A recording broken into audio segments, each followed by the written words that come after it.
안녕하세요. 저는 아들, 딸 하나씩을 둔 세상에서 가장 행복한 60대 엄마입니다. 제가 자식이 둘이라고 적기는 하지만 사실 하나는 제 배로 낳은 아이가 아니에요. 제가 제 딸이라고 말한 아이는 사실 저희 며느리거든요. 딸 같은 며느리 얘기는 많이 들어보셨겠지만 그게 생각보다 흔한 일은 아닌가 보더라고요. 아무리 딸 같아도 며느리는 며느리일 테니 말입니다. 그런데 저는 우리 며느리를 딸 같은 며느리로 생각하는 게 아니라 정말 제 딸처럼 생각하고 여긴답니다. 제가 애초에 딸같이 생각하던 그 아이를 제 욕심껏 며느리로 들인 것이라 그런지 제게 그 아이는 아직도 며느리보다는 딸이다 싶어요. 물론 제가 어릴 적 그 아이에게 부모 노릇을 했던 것도 아니고 그저 알아서 다 큰 아이를 너무 기쁘게도 며느리로 들였을 뿐이지만 그 아이를 생각하는 제 마음만큼은 언제나 한치의 거짓이 없는 진실입니다. 그런 걸 생각해보면 가끔은 정말 엄마라는 게, 자식이라는 게 어떤 존재인가 의문이 들 때가 있어요. 저처럼 직접 낳지는 않았지만 이런 인연을 맺는 사람이 있는가 하면 자기 배로 낳아놓고도 부모 역할을 못하는 사람들도 많으니까요. 어쩔 때는 친부모가 남보다도 못할 때가 있는데도 대체 천륜이 뭔지 함부로 끊기 어려울 때가 있는 것 같습니다. 남들 얘기라 생각했을 때는 안타까우면서도 답답한 마음들이 들었는데 막상 제 사연이 되고 보니 그것도 쉽지만은 않더라고요. 그래도 부모는 자식을 지켜야 하는 것 아니겠나요? 제가 오늘 여러분께 전하고 싶은 사연이 바로 그런 일입니다. 제가 딸 같은 며느리를 지키기 위해 감히 남의 천륜을 끊어놨거든요. 그때는 저 역시도 그저 자식을 위하는 마음으로 내린 결단이었지만 혹시나 교만한 나의 결단으로 천륜을 끄는 것은 아닌가 하는 걱정이 아직도 들긴 합니다. 제가 잘한 일인지 고민스러운 마음이 있지만 만약 다시 그때로 돌아간다 하더라도 같은 선택을 할 것 같기는 하네요. 그러니 여러분도 제 이야기를 들어보시고 제가 잘한 일이 맞는지 얘기 좀 해주시면 좋겠어요. 다른 분들의 의견을 들어봐야 저도 조금이나마 마음을 내려놓을 수 있지 않을까 싶거든요.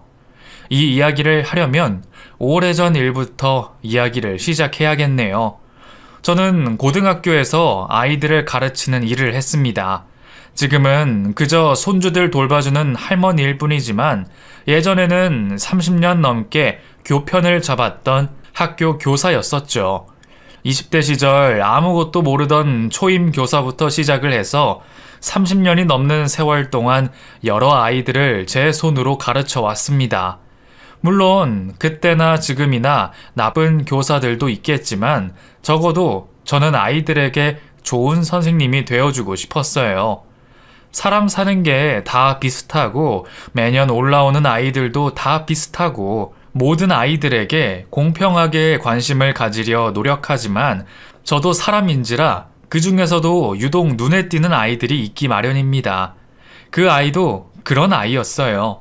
조용하고 얌전하지만 왠지 모르게 눈길이 가던 아이였죠. 어쩌면 학기 초에 살펴본 그 아이의 환경 때문에 더욱 신경이 쓰였는지도 모르겠습니다. 민주라는 그 아이는 그 학교에서 유일한 보육원 출신 아이였어요. 이전 담임 선생님에게 전해 들으니 그 아이는 부모 얼굴도 모른 채 날 때부터 보육원에서 자라왔다고 하더라고요. 애 엄마가 미혼모였던 모양이에요. 자기가 어리고 형편이 안 돼서 못 키우니까 잘 돌봐달라는 쪽지만 덜렁 써놓고 버리고 갔다더라고요. 아무리 보육원이라도 거기서 부모 얼굴도 모르는 애는 걔가 유일한가 보더라고요. 가정 방문차 보육원에 찾아갔다가 거기 원장 선생님이 말씀하시더라고. 아휴, 우리끼리 얘기지만 괜히 애가 불쌍해서. 안타까운 그 아이의 사연을 전해들었던 저는 그 아이에게 다가가기가 왠지 조심스러웠습니다. 문제 아들을 상대하는 일은 꽤 많이 해봤었지만 보육원 출신 아이는 저도 처음이었거든요. 하지만 그 아이는 그런 사연이 있는지 짐작도 하지 못할 정도로 참 밝고 건강한 아이였습니다. 늘 웃는 얼굴로 수업 시간에도 열심히 집중하더라고요. 애가 밝아서 다행이다 싶으면서도 그 모습에 왠지 더 그 아이가 짠해 보였습니다. 처음에 그 아이에게 느꼈던 저의 감정은 연민이었던 것 같아요. 참 순수하고 예쁘게 생긴 아이였는데 그 아이 부모는 그런 아이를 왜 버려두고 갔을까 괜한 측은지심이 들었습니다. 그렇게 새 학기가 얼마 지나고 학생 상담이 있던 어느 날 드디어 그 아이의 차례가 돌아왔고 그 아이와 처음으로 깊은 얘기를 나누게 됐습니다. 제가 그 아이의 사정을 대충 알고 있다고 생각하는지 그 아이의 첫 말이 이거였어요. 그래 민주야, 2학년 올라오니까 어때? 학교 생활은 잘 하고 있니? 선생님, 저 조용히 학교 졸업하는 게 목표예요. 사고 치거나 문제 만들 생각도 없고요. 나쁜 아이들이랑 어울려 다니지도 않아요. 공부도 잘은 못하지만 열심히 하고 싶고 학교 생활도 잘 하고 싶어요. 왠지 제 눈치를 살피는 듯한 그 아이의 얘기에 저는 꽤 충격을 받았습니다. 대체 무슨 일을 겪었었기에 자기 입으로 먼저 그런 얘기들을 하는지 그동안 그 아이가 겪었을 세상의 편견이 쉽게 예상되더라고요. 민주야, 선생님이 아직 민주를 잘 모르지만 선생님은 민주가 나쁜 아이라고 생각하지 않아. 선생님이 몇 주 동안 지켜본 민주는 항상 밝고 수업도 열심히 듣는걸. 근데 그런 학생이 왜 나쁜 짓을 할 거라고 생각하겠어? 글쎄요. 다른 선생님들은 제가 보육원 출신이라고 편견을 가지시니까 제가 하지도 않았는데 했다고 오해하시고 그래서 미리 말씀드리는 거예요. 혹시 오해하지 마시라고요. 그랬구나. 그래서 민주가 선생님한테 그렇게 말했구나. 괜찮아 민주야. 선생님은 괜한 오해하지 않을 테니까 혹시나 다른 문제가 생기면 언제든지 선생님한테 찾아오렴. 그럼 선생님이 아무 편견도 갖지 않고 민주 얘기 들어줄게. 알겠지? 늘 밝을 줄만 알았던 그 아이의 속사정을 알게 된 저는 그 뒤로 그 아이를 좀 더 유심히 지켜봤습니다. 이전 선생님들이 아이를 어떻게 대했는지 모르겠지만 저만큼은 그 아이에게 편견을 가지고 싶지 않았거든요. 보육원에서 용돈을 주시는지는 모르겠지만 문제집 하나 사는 게 적은 돈도 아닌데 그 아이에게는 그런 것도 다 어려움이 될 수밖에 없겠죠.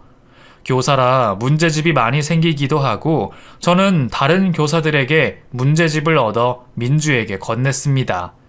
저로서는 별것 아닌 호의였지만 그 아이에겐 남달랐던 모양이에요. 제가 건네준 문제집들이 도움이 됐는지 아이의 성적은 날이 갈수록 올라갔습니다. 분명 중하위권이었던 그 아이의 성적이 한 학기 만에 중상위권으로 훌쩍 올랐어요. 자녀가 있으신 분들은 아실 겁니다. 고등학교 2학년 시기에 성적을 올리는 일이 얼마나 어려운 것인지 말이에요. 그때는 그저 유지하는 것만 해도 어려운 때인데 뒤늦게 공부를 시작하여 그렇게 성적을 올리는 것은 정말 대단한 일이었습니다. 학교 교사로서 누구보다 그 사실을 잘 알고 있던 저는 그 아이가 혼자서 얼마나 많은 노력들을 했을지 상상이 되더라고요. 그렇게 혼자서 용을 쓰며 노력하는 그 아이를 볼 때마다 저는 기특하면서도 애처로운 감정을 느꼈습니다.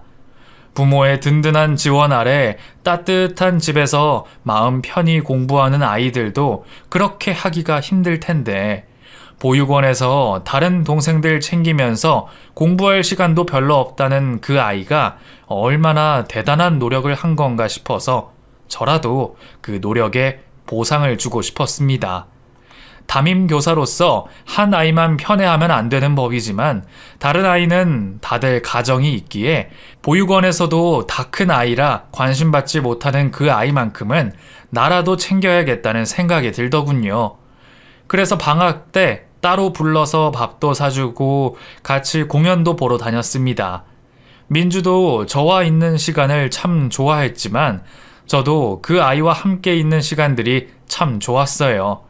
외동 아들만 두었던 제가 딱 그만한 딸을 가지고 싶었기에 어쩌면 저도 제 욕심을 채우고 있었는지 모르겠네요. 그때마다 그 모든 것이 다 처음이라며 낯설고 신기해하는 아이의 모습을 보며 저는 괜히 미안한 마음이 들더군요. 내가 느끼지 않아도 될 연민이고 그런 연민 또한 그 아이에게 부담과 상처가 될 수 있겠지만 저는 어느 순간부터 그 아이를 부모의 입장에서 바라봤던 것 같습니다. 내 딸이었으면 부족함 없이 누리게 해줄 수 있었을 텐데 이 예쁜 아이에게는 왜 남들에게는 당연한 그런 일상이 허락되지 않았는지 참 안타까웠습니다. 그렇게 저는 다른 학생들보다 그 아이를 더 챙기며 민주와 저만의 연대를 만들어 갔습니다. 그렇다고 제가 그 아이에게 무슨 보답을 바라고 그런 건 아닙니다. 그저 학교에 있는 동안이라도 그 아이가 다른 아이들처럼 편안하기를 바랐을 뿐이에요. 20살이 되어 세상을 나가면 결국 알게 될 현실을 그때까지만이라도 모르게 하고 싶었습니다. 아니나 다를까 민주는 항상 걱정이 많았어요. 별달리 꿈도 목표도 없는 상황에 당장 20살이 되면 보육원을 퇴소해야 한다더군요. 의지할 곳도 없고 갈 곳도 없는 그 아이에게 겨우 몇백만 원의 적은 돈을 지원금이라고 쥐어주며 세상으로 매몰차게 쫓아내는 것이죠. 어쩌면 그 아이는 그런 현실 때문에 미래를 꿈꾸지 못했는지도 모르겠습니다. 머리가 나쁜 아이도 아니고 노력한다면 충분히 대학 진학을 노릴 수 있는 아이였는데도 대학을 가겠다는 생각은 해보지도 않았더라고요. 민주 너 정말 대학 갈 생각 없어? 네가 원한다면 선생님이 도와줄 수도 있어. 글쎄요. 저는 딱히 하고 싶은 것도 없고 사실 성적도 그냥 그래서 한 번도 대학 생각해 본 적 없어요. 어찌저찌 입학한다고 해도 당장 먹고 살 걱정부터 해야 하는데 학비 낼 돈도 없고 그렇다고 그 성적으로 제가 장학금 받을 수도 없고요. 그래서 그냥 옛날부터 졸업하면 바로 취업할까 생각했어요. 민주의 속마음을 듣게 된 저는 어른으로서의 책임감을 느꼈습니다. 부모가 없어서 남들보다 일찍 세상의 울타리 밖으로 던져져야 했기에 꿈꾸는 일조차 사치라 생각하는 그 아이에게 저는 조금 더 기회를 주고 싶었습니다. 저도 그리 여유 있는 형편은 아니었고 제가 뭐라고 그 아이의 인생 전체를 책임질 수는 없었지만 그래도 교사로서 어른으로서 그 아이에게 조금 더 나은 미래를 보여주고 싶었어요. 민주야, 선생님도 네 사정 잘 알고 네가 무슨 고민하는지 알아. 그런데 말이야, 해보지도 않고 포기하는 건 좀 아쉽지 않을까? 물론 대학을 간다고 인생이 풀리는 것도 아니고 가지 않는다고 잘못되는 건 아니지만 네가 조금이라도 해보고 싶은 일이 있으면 해봐야 한다고 생각해. 민주 네가 혹시나 대학 진학의 생각이 있으면 선생님이 도와줄게. 학비를 벌 방법도 여러 가지가 있고 대학마다 지원하는 프로그램도 있거든. 그리고 대학생이 된다면 생활비를 벌 수 있는 방법도 더 다양하단다. 아직은 모르겠지만 선생님 말씀대로 저도 고민해 볼게요. 뭘 하고 싶은지도 생각해 보고 앞으로 어떻게 살아야 할지도 고민해 보고요. 그래도 선생님 덕분에 이런 고민도 해보네요. 이전 선생님들은 대학은커녕 문제나 만들지 말라고 그러셨는데 그래서 저는 지금도 그냥 기뻐요. 감사해요, 선생님.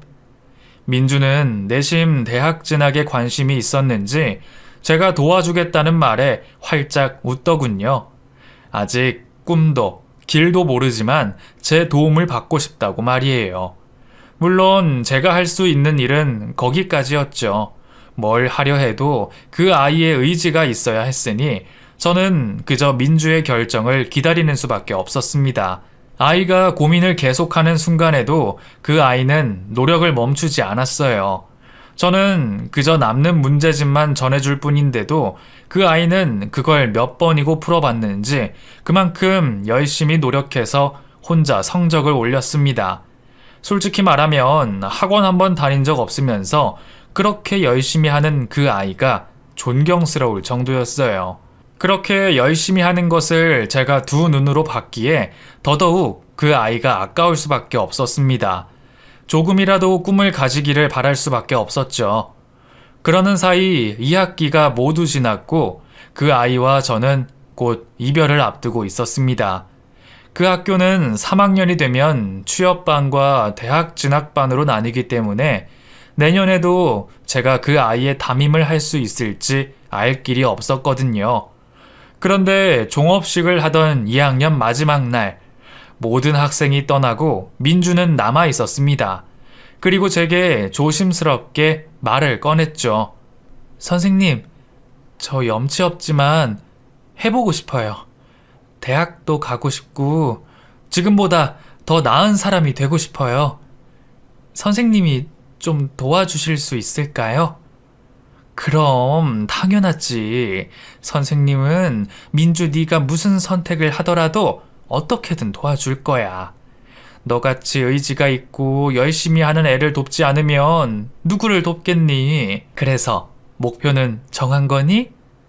네, 저 교대 가려고요. 아직 제 성적으로 힘들진 모르겠지만 저 앞으로 남은 시간 정말로 열심히 할 거예요. 그래도 선생님 덕분에 작년 동안 성적도 많이 올랐고 내년도 열심히 하면 가능하지 않을까요? 저 선생님처럼 좋은 교사가 돼서 저 같은 아이들을 도와주고 싶어요. 선생님 같이요. 정말 기특하게도 민주는 저 같은 교사가 되고 싶다며 교사의 꿈을 가지게 됐습니다. 내가 뭐라고 나 같은 선생이 되고 싶다는 말이 부담스럽긴 했지만 내가 그래도 그 아이에게 조그만한 희망을 싹 틔웠구나 하는 생각에 감격스러웠습니다. 그런 그 아이의 순수한 부탁에 제가 그 아이를 어떻게 돕지 않을 수가 있었겠어요.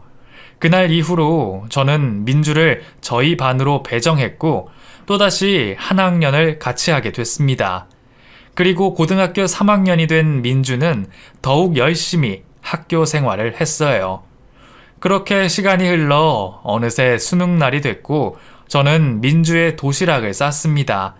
제가 그 아이의 도시락을 채워주면서 저는 정말 수험생 자녀를 둔 부모의 심정이었어요. 몇 살 더 많은 우리 아들이 수능을 치룰 때도 이 정도로 긴장하지는 않았던 것 같은데 제가 도시락을 싸면서 너무 긴장한 탓에 당시에 우리 남편이 혹시 숨겨둔 딸 아니냐며 놀랄 정도였으니 저도 꽤 유난을 떨었던 모양입니다. 다른 아이들도 모두 좋은 결과를 내기를 바랬지만 민주만큼은 더 이상 좌절하지 않기를 바랬습니다.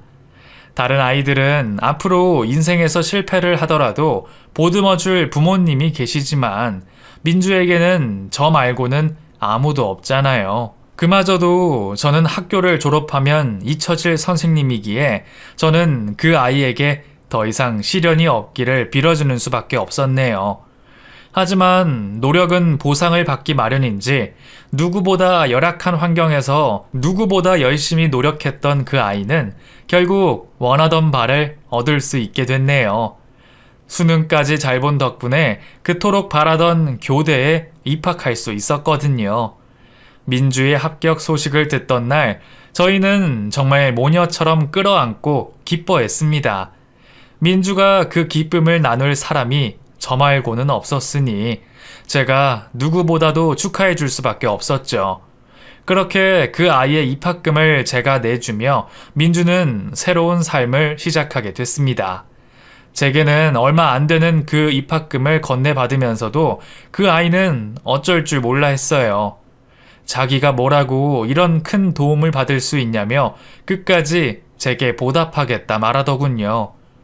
민주야, 네가 열심히 해오는 걸 선생님이 가장 잘 알잖아. 그래서 주는 장학금이야. 민주 너는 충분히 받을 자격이 되는 거야. 선생님은 미래의 후배를 위하는 거란다. 좋은 교사가 많아져야 좋은 학생들도 많아지고, 그래야 같은 교사들이 편해지지 않겠니?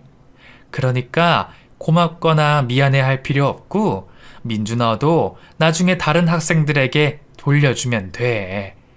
다시 한번 축하한다. 수고했어, 민주야. 그렇게 민주는 대학생이 됐고, 이후에 저는 가끔씩 민주의 소식을 전해 들으며 마음속으로 그 아이를 응원했습니다. 바쁜 대학 생활을 하면서도 그 아이는 종종 저를 찾아왔지만, 제 호의는 담임교사로서였기에 더는 이전처럼 도와줄 수 없었어요. 마음 같아서는 학비도 대신 내주고 싶고 물심양면 돕고 싶었지만 그게 또 그 아이에게 상처가 될까봐 참을 수밖에 없었죠.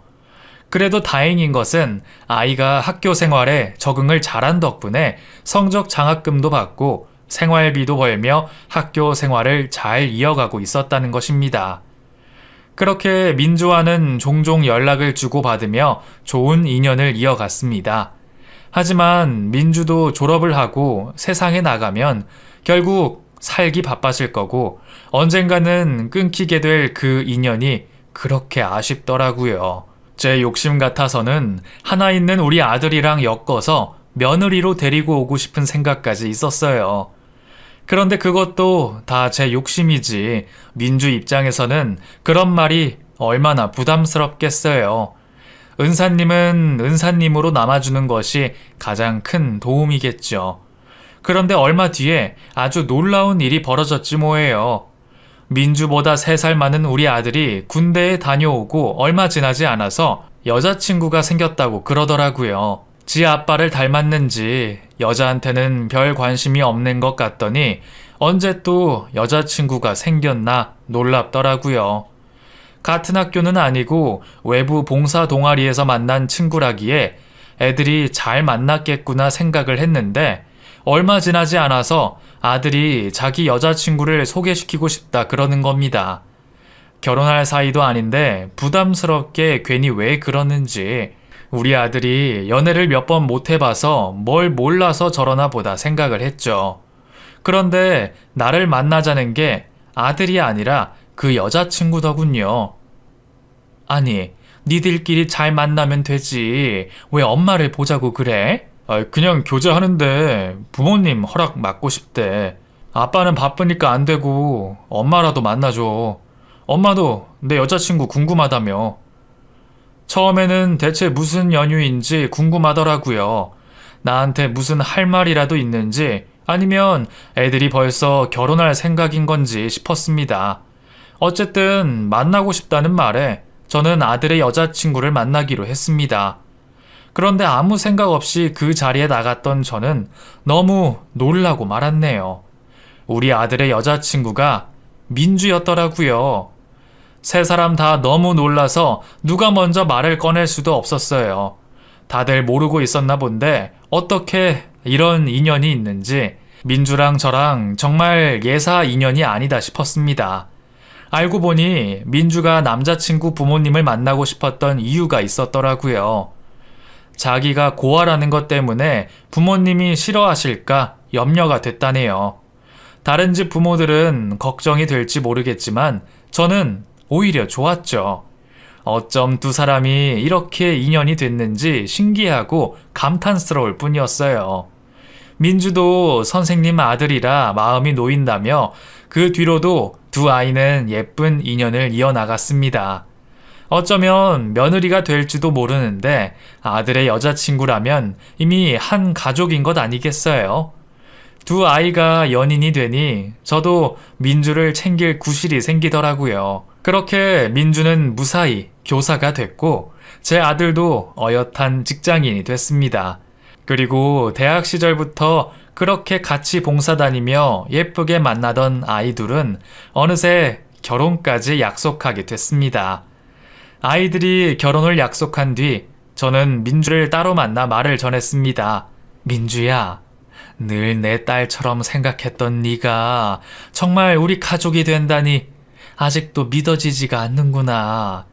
너같이 귀한 아이가 우리 가족이 된다니 참 큰 축복이다. 엄마, 저야말로 감사드려요. 솔직히 엄마 아니었으면 제가 감히 결혼까지 꿈꿀 수 있었을지. 엄마를 만난 게 제 인생에서 가장 잘한 일 같아요. 덕분에 제가 선생님이 됐고 처음으로 가족을 가져보네요. 앞으로도 저 정말 잘할게요. 충분히 잘하고 있어. 나는 그냥 니들이 행복하게 잘 살기만 바랄 뿐이다. 그리고 이건 내가 따로 주는 결혼 선물이야. 시어머니가 아니라 내 딸 같은 너한테 주는 거니까 부담 갖지 말고 요긴하게 쓰렴. 결혼하려면 돈 들 일이 많잖니. 민주도 사회생활을 시작하고 돈을 벌게 됐지만 결혼하는데 한두 푼이 드나요. 그래서 결혼 준비에 애먹지 말라고 남몰래 통장을 쥐어줬습니다. 제가 나중에 무슨 일이라도 생길 때 쓰려고 비상금으로 조금씩 모아뒀던 거였는데 어디 쓰려나 했더니 제 딸 챙기려고 모았던 모양이네요. 제가 쥐어준 통장을 받은 민주는 또 눈물을 흘렸습니다.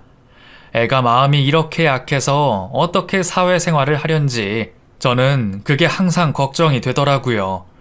그렇게 아이들은 결혼을 하여 한 가정을 꾸리게 됐고 저는 제 며느리를 정말 딸처럼 잘 대해주고 싶었습니다. 제가 민주 덕분에 행복했기에 저는 민주도 항상 행복하기를 바랬습니다.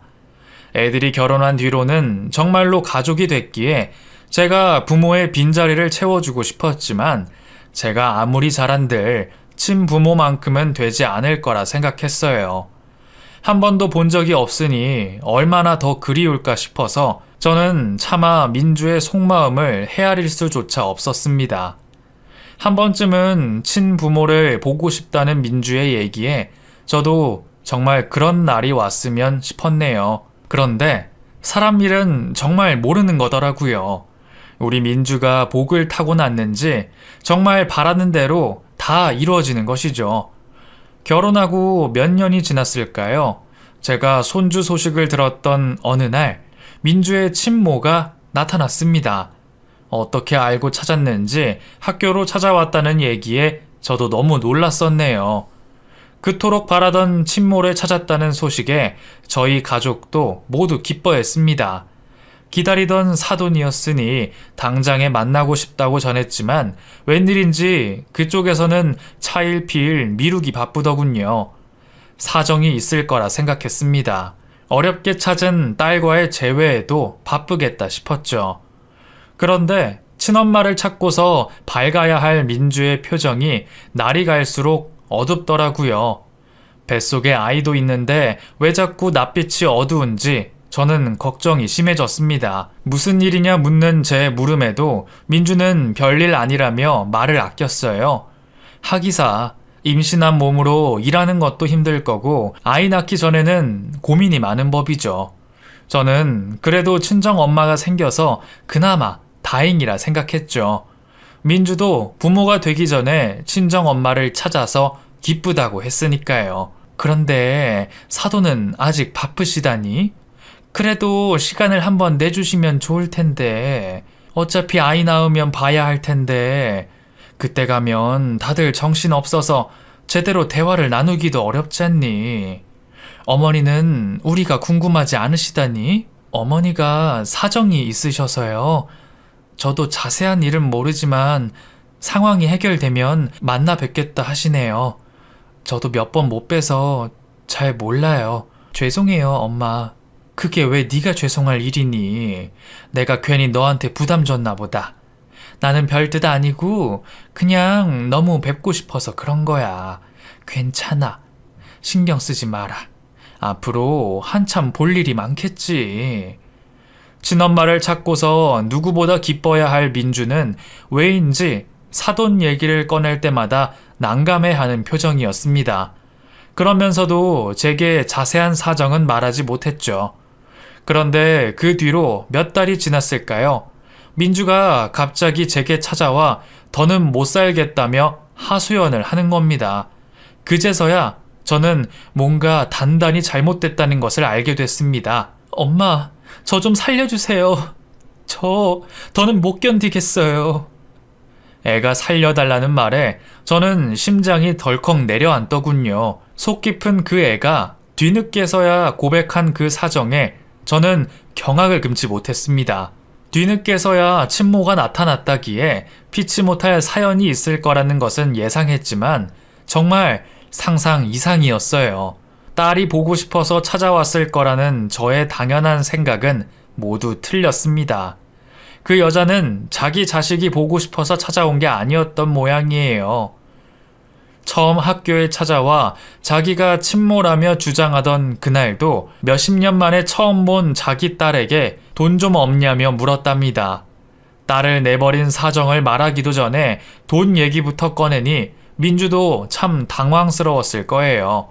그런데 평생 부모를 그리워했던 애가 뒤늦게 만난 엄마를 어떻게 거절할 수 있었겠어요. 제가 곧 부모가 될 입장이라 그런지 뭔가 사정이 있었다는 생각만 들더라고요.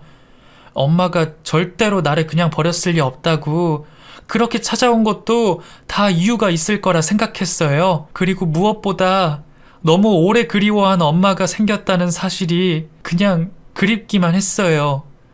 돈 달라는 얘기에 가지고 있던 돈을 쥐어줬더니 그 여자는 그 뒤로 당연스럽게 민주를 찾아와 돈을 요구했답니다.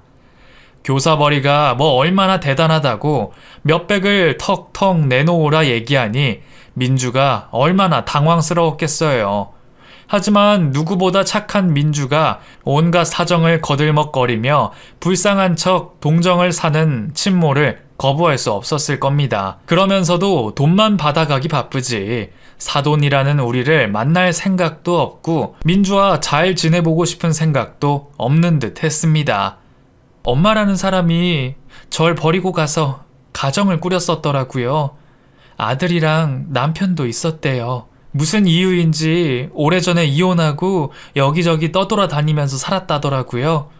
그러다가 절 찾아온 거고요. 애초에 돈이 목적이었던 것 같아요. 엄마라는 그 여자는 나를 만나는 동안 한 번도 내가 어떻게 살았는지 물어보지도 않더라고요. 저도 머리로는 아는데 마음으로는 끊어내지를 못하겠는 거예요. 그렇게 몇 번씩 돈도 몇 번 주고 부탁도 들어줬어요.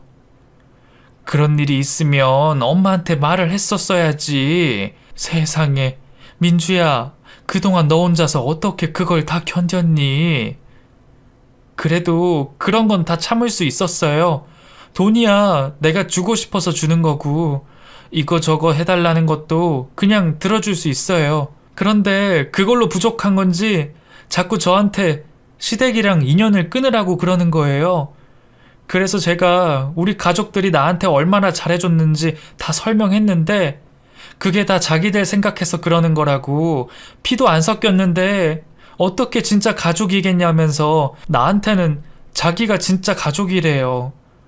그 여자는 협박도 모자라서 이제 겨우 가정을 꾸리고 사는 민주에게 시댁과 연을 끊으라 종용했답니다. 금전 요구며 별별 말도 안 되는 부탁들도 친모라는 이유로 다 참고 있었던 민주는 우리와 연을 끊으라는 그 말에 결국 정신을 차렸답니다. 더 이상 친모에게 휘둘릴 수 없겠다는 생각에 이제는 더 이상 찾아오지 말라고 친모에게 부탁도 하고 사정을 했답니다. 아마 그래야 저를 자기 마음대로 할 수 있다고 생각했겠죠. 그런데 그 얘기 들으니까 저도 정신이 번쩍 들더라고요. 그래 나았다고 다 부모가 아닌데 누가 내 진짜 가족인지 알겠더라고요. 그래서 친모랑 연을 끊으려고 했더니 저를 협박하는 거예요. 학교에 찾아와서 깽판 치고 교사 생활 못하게 하겠다고. 엄마, 저 이제 어떻게 해요? 참 기가 막히지 않습니까? 어떻게 자기 자식을 협박하는 부모가 있나요? 그것도 30년 전에 버려놓고 여태 궁금해하지도 않았으면서 돈을 더 못 준다고 그런 협박을 했다네요. 어쩜 부모라는 여자가 자기 형편이 어렵다고 자식에게 그런 상처를 줄 수 있는지 저는 듣고도 믿을 수가 없었네요. 그 여자는 아마 자기 배로 나왔으니 자식을 자기 마음대로 해도 된다고 생각했던 모양입니다. 그러니 저렇게 억지를 부리는 거겠죠. 심지어 아이까지 임신한 딸에게 어쩜 그렇게 잔인한지 말이에요. 결국 모든 사실을 알게 된 저는 제가 직접 나서기로 했습니다. 내 딸 앞길을 막겠다는 여자를 제가 가만히 두고 볼 수가 없었죠. 결국 저는 제 딸을 지켜주기 위해 그 아이의 친모를 만났습니다. 처음에는 바쁘다며 만나지 않겠다더니 돈을 주겠다는 얘기에 불이 나게 달려오더군요. 인생이 돈으로만 굴러가는 여자인지 어떤 인물인지 보지 않아도 알겠더군요. 결국 저는 몇 달 만에야 처음으로 사돈이라는 여자를 만나게 됐습니다. 뭐 우리 딸 데려간 몫이라도 주고 싶어서 그러는 거예요? 하긴 교사 며느리 들였는데 그냥 입 싹 닫는 것도 도리가 아니지. 내가 돈 주면 다시는 민주 앞에 안 나타날 거예요. 그거 약속할 수 있으면 돈 드릴게요. 그게 무슨 말이에요? 내가 내 딸 만난다는데 당신 허락을 받아야 하나? 무슨 그런 헛소리를 하고 있어? 당신이 자식이랍시고 내 딸 같은 며느리를 괴롭힌다니까 하는 말입니다. 낳았다고 다 부모랍니까? 여태 애가 어찌 살았는지 궁금해하지도 않으면서 어떻게 뻔뻔하게 당신은 뭔데 우리 모녀 사이에 나서 민주 걔가 당신 며느리인 거지 당신 딸이라도 돼? 뭐 딸 같은 며느리라고 진짜 딸인 줄 알아? 내 딸이니까 만나던 괴롭히던 내 마음대로 할 거야. 빠지려면 당신이나 빠지라고. 당신 정말 부모 자격 없구나. 당신을 보니까 민주가 고아로 살았던 게 차라리 다행이다 싶다. 당신 같은 엄마 밑에서 자랐으면 민주가 어떻게 됐을지 앞이 깜깜하네. 뭐? 니년이 지금 말 다 했어? 돈 줄 생각 없으면 꺼져. 네가 뭔데 우리 일에 끼어들어. 돈 줄 생각 없으면 꺼져. 뭐냐? 당신이 엄마는 맞아? 자기 배로 낳았다고 다 자식인가? 평생 부모 노릇 한 번 한 적 없으면서 낳으면 다 부모라는 거야? 참나 어이가 없네. 당신이 내다버린 뒤로 민주는 지 알아서 잘 컸어. 민주가 저만큼 큰 거 당신 도움은 요만큼도 없었다는 거야. 그런 당신이 이제 와서 애 앞길 막을 생각하지 마. 그러는 날에는 내가 당신 가만 안 둘 테니까. 이 여편네가 말이면 다인 줄 아나? 제가 그 여자 수준에 맞춰 막말을 했더니 그 여자는 분한 건지 갑자기 제게 달려들어 머리채를 잡아 뜯더군요. 귀한 딸에게 그렇게 함부로 하는 것을 보면서 저도 참 많이 참고 있었던 모양입니다. 평소라면 맞대응하지 않았을 텐데 그날만큼은 저도 도무지 참을 수가 없었어요. 저도 같이 그 여자 머리채를 잡으며 우리는 몸싸움을 벌이게 됐습니다. 평생 폭력이라곤 휘둘러 본 적 없었는데 저도 무슨 정신인지 모르겠지만 보이는 대로 여기저기 주먹을 휘둘렀네요. 그러면서 저도 꽤 맞은 것 같고요. 그래도 기분상 내가 좀 더 많이 때린 것 같아 다행이었네요. 백주대낮에 나이 지긋한 여자 둘이서 그러고들 있으니 누가 신고를 해도 진작에 했겠죠. 누가 불렀는지 모르지만 경찰들이 와서 우리를 뜯어 말리더라고요. 결국 저는 그 여자와 함께 경찰서로 가게 됐습니다. 경찰서에 도착하니 그 여자가 저를 폭행으로 고소하겠다며 난리를 부리더라고요. 저 여자 좀 고소해주세요. 아까 보셨죠? 가만히 있던 사람 약 올려서 머리채 휘어잡고 말이야. 나 여기저기 엄청 맞았어요. 내가 당신 폭행 협박으로 고소할 거야. 가만 안 둬. 아이 아주머니 거 좀 진정 좀 하시고요. 아휴 선생님도 좀 참으시지. 어차피 쌍방 폭행이라 서로 합의 아니면 맞고소인데 어쩌실래요? 어머어머 나는 아주머니라고 저 여자는 왜 선생님이라고 해요? 세상에 딸년이 나를 남 취급하는 것도 모자라서 이젠 경찰들까지 나를 무시하네. 당신 저 여자한테 돈 받아 처먹었지? 내가 당신들까지 싹 다 가만히 안 둘 줄 알아. 고소하세요. 나도 가만히 안 있을 거니까.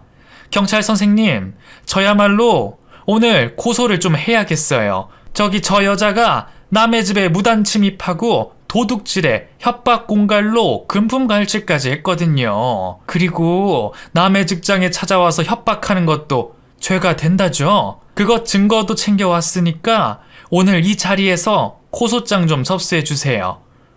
난리를 치는 그 여자 앞에서 저는 미리 준비해온 녹취록과 그 여자가 애들 집을 다녀간 CCTV 사진을 내밀었습니다. 애초에 말이 안 통하면 저도 협박이라도 하려고 했거든요. 그 여자가 민주 집에 학교까지 찾아갔으니 증거는 차고 넘쳤죠.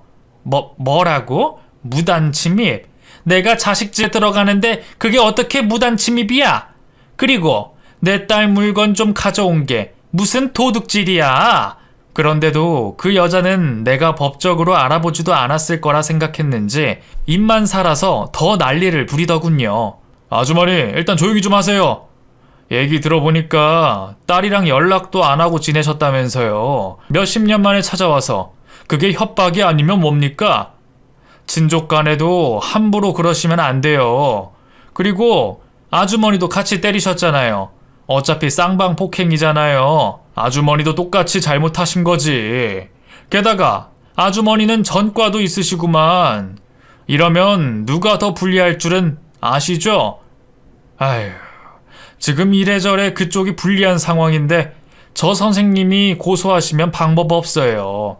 형량 조금이라도 줄이고 싶으시면 적당히 합의하시죠. 순탄치 않게 살았을 건 알았지만 전과까지 있는 줄은 몰랐는데 덕분에 제가 유리하게 됐네요. 누가 봐도 그 여자가 믿지는 상황이다 보니 그 여자도 머리를 굴리더군요. 이러다 도로 감옥살이 하겠다 싶었는지 갑자기 납작 엎드려 죄송해지는 겁니다. 저 알았으니까 고소는 말아주세요. 저도 이 나이에 또 그 고생할 수는 없잖아요. 그쪽이 억지만 안 부렸어도 저도 이렇게 할 생각은 없었어요. 앞으로 민주 앞에 안 나타나겠다 각서 쓴다면 고소하지 않겠어요. 예, 그럴게요. 아니 근데 진짜 걔를 왜 그렇게까지 챙기는 거예요? 아무리 며느리 아낀다 해도 어느 시어머니가 몸싸움까지 하고 그럴까? 민정이 법적으로는 내 며느리지만 나한테는 내 딸이나 마찬가지입니다. 당신이 제일 잘 알겠지만 낳았다고 다 부모가 아니잖아요. 낳지 않았다고 부모 노릇 하지 말라는 법도 없고요. 민정이 내 딸이니까 내가 챙기는 겁니다. 아유, 대단하시네요 아주. 아무튼 각서 쓸 테니까 나중에라도 고소할 생각 말아요. 그 여자는 끝까지 자기 안위만 챙기더라고요. 그래서 오히려 다행이었는지 모르겠습니다. 그 나이에 감옥 살고 싶지 않으면 계속 조심하겠죠. 정말인지 그 뒤로 연락하거나 찾아오는 일은 없더군요. 하지만 그러고도 마음이 놓이지 않았던 저는 애들이 살던 집까지 이사를 시키며 연락을 완전히 차단했습니다. 이전에는 혹여나 애들이 불편할까봐 우리 집 멀리 신혼집을 얻어줬는데 이제 곧 손자도 태어날 거고 제가 가까이 있는 게 낫겠더라고요.